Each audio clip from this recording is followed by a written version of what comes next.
относитесь. Поэтому само ваше скотское поведение, Диана и Лалы, меня не удивило. Это поведение людей, которым легче опуститься на дно подлости и оговорить человека, чем вернуть долг. Удивительно то, что я считала тебя нормальным человеком, Диана, который страдает от диктатуры.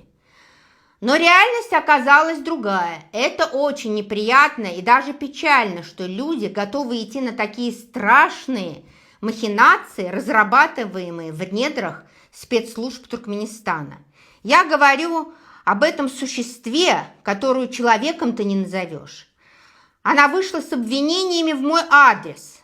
Диана, а почему ты решила, что ты народ с правами, а я нет? Да, у меня тоже есть права.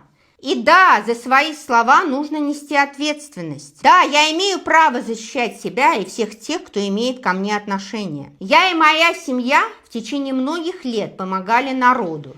И когда мы были внутри страны, и когда мы переехали за пределы Туркменистана, тот вклад, который мы внесли в Туркменистан, за свои собственные средства никто не вкладывал. И мы ни разу ни у кого не просили денег. Ты еще ничего не сделала, но вам уже должны платить.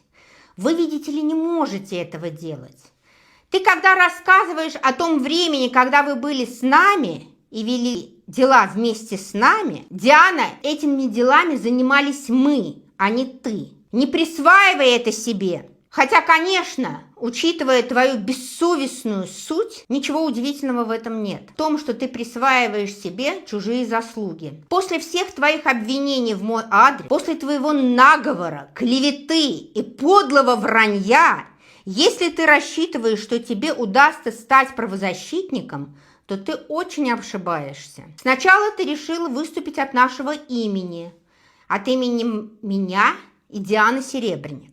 А кто тебе давал такого права?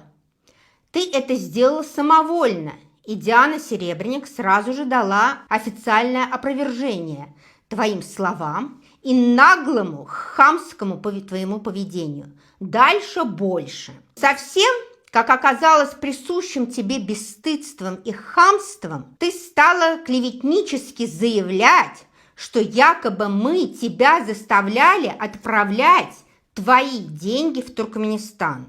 А что по факту? Вот часть скринов моих переводов тебе, и вот твоя переписка, где ты говоришь о своем долге. Ты сначала писала, как ты нам благодарна, а потом вышла и начала поливать грязью.